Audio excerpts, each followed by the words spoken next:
All right, so tonight we saw Trinidad and Tobago versus Haiti. We got a point from the game, so we have our first point in the Goldcup 2025.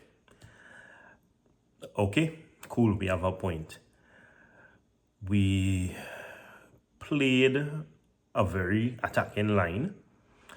When we saw who the team was, it was interesting because we didn't see Kevin Molino and we didn't see Alvin Jones. So that made me kind of think, maybe somebody is paying attention to when people talk or is watching the game and actually making sensible decisions now. So we didn't see those two start the game.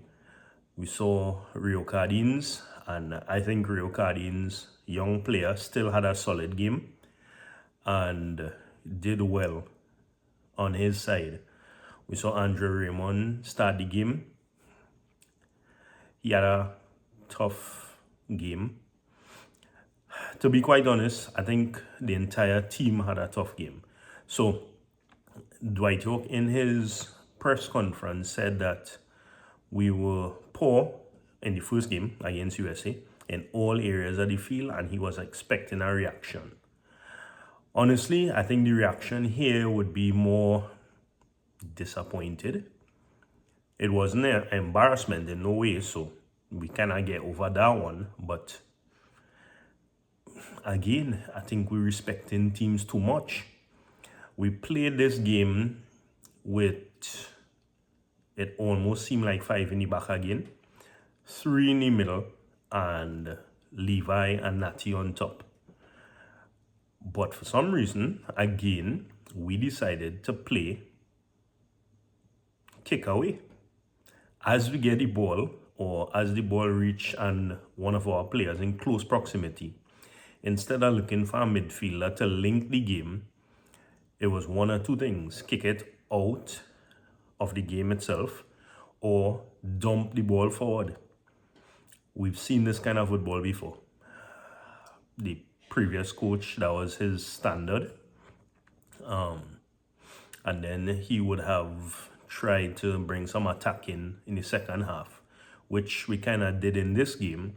And when I was thinking about it, that was the same thing, that was the same concept that Dwight York had against the USA game, where even in the post-match talk, he was saying if we were able to keep it at 1-0 at the half, then he would have made changes and could have been a different game.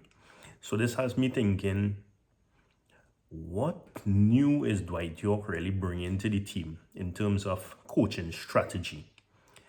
Because we haven't seen anything new. This, as I say, this is exactly what Angus Eve used to do. Play that long ball and hope that the strikers get onto it. Nothing in the midfield. And that is what we saw tonight again. Fast forward to about the 40th minute, when we actually had one link-up play in the middle, and Andre Rampasad, was able to pass the ball to Levi. Levi faked the player and was going to make a run, and I mean, let's be honest, that run could have possibly taken him to score, right? And the defender took him out, immediate red card. So in the back of your mind at that point, okay, the game was 0-0. We have now a player advantage, and you started to think, maybe we could get a positive result out of this game, because before that they were kind of playing all over us, right? So we were soaking up a lot of pressure, and as I say, just kicking away the ball. Couple minutes after, we put ourselves in a position where there was the opportunity for them to have a penalty also, and they were questioning Sheldon Batu if he should still be on the pitch.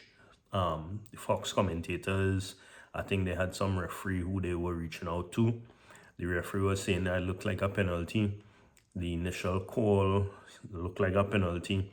They went to VAR. VAR saved us in that case. So we went in to the half 0-0 with one player up. We were up a man. Good signs. Again, at that point, we didn't play any kind of football to be proud of, really and truly. Then second half started. We were like, okay, let's take our time and figure out what we're doing. That didn't work because Haiti quickly scored on us. I can't pronounce his man name properly, but he was a pest in our defense for the whole first half, and up until that point, he was pressuring Sheldon Bato, and we really need to do something about our defense because Sheldon Bato didn't look good. I can't blame Rio Cardines at all because he's a young player now coming in and he will be listening to what the senior players tell him. Playing that high line defense and they dumping our ball from the back and going straight over our defense, and clearly their players faster than our players. I don't know what we were thinking, but again, people like Rio Cardines will just be listening to what the senior players saying. So shout out Rio Cardines. I know you did your work and you really tried. Andre Raymond, as I say, was looking okay for the most part. And then there was a shout for, they say it's a penalty, but all the angles and everything we looked at saw that looked like it was outside of the box. Don't know if the referee felt that to deny 2 penalties in one game might have been a little issue, so I don't know if there was a little pressure for him to call that one. They didn't score. Haiti's finishing is horrible. Let's just be honest, right? Really and truly, I think that is how we got away in this game. So even up until like the 80-something minute, they were in our box and they could have done better. So we could have, as I say, we got away in this game. But the game was open, and then we brought on 2 other midfielders, Stefan Yates, and we brought on Kevin Molino. We brought on, I think it's Real Gil also, somebody else. And the game kind of shifted. Kevin Molino has to be praised because he did some good work in the middle. So I'm not gonna knock him too much. However, I don't want us to get too excited because remember Haiti was playing with 10 men. So they left gaps in the middle, and he is a footballer with a high IQ. So he was making the plays, dropping in the spaces, connecting the dots. And we were finally getting some link-up play, which we didn't see from Andre Raymond. Daniel Phillips, this was probably the worst game I've ever seen him play for us. So yeah, we really didn't have anything in the middle before he and Stephanie Yates came on. So they look good. And again, I know there's a place for him, but I don't want to get too excited and say you have to start the next game because the next game is Saudi Arabia. And I was watching them play USA. That'll be a difficult game also. Levi, I know you now came back into the camp and you showed some signs that you could be threatening up front, but I know that probably because the middle was really missing, that it was more of a struggle for you.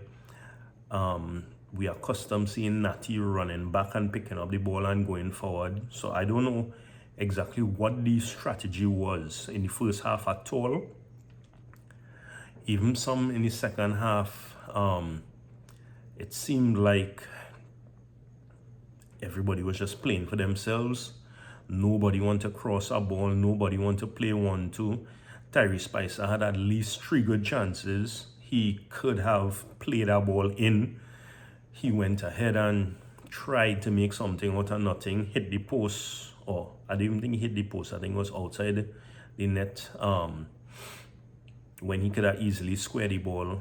Real Gil had one that he sent to the heavens. Yeah, it was a lot of individual play, and I don't know if the coach told them to go out and take on people one-on-one and do it, but we really didn't link up the play. So in the first half, midfield was non-existent. We made some changes, and then everybody started to play individual football. I'm really a little bit worried about this team because we're trying a lot of different things, and in trying a lot of different things, we aren't able to settle and to fine-tune our strategy as yet. This is the second of 3 games. After this, we have a break. The coach said that we gain some new players. So if we have and I'm using the term loosely, if we have an unstable team right now in that people don't know exactly what they're doing and how we playing and what is the format and who playing where and how we linking up, because remember, these guys in camp 3 weeks already, so they should have had a better idea of each other by now. Then we're saying that we bring in other players who, as far as it seems, have never been with this team before. And then we're going to throw them into World Cup qualifiers against the likes of Jamaica and Curacao, Bermuda. If we ain't understand the program by now and you're adding new persons to it, it could be a little bit confusing. So we need to figure out what is the strategy. Because the game itself today, as I say, grateful we get a point. This game could have go any which way, to be quite honest. This game was open. This game, from the start to the end, you really couldn't call it until the final whistle was blown.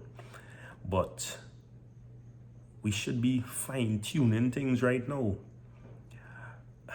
I don't think we taken that opportunity as yet, but we're looking forward to see what the next game holds.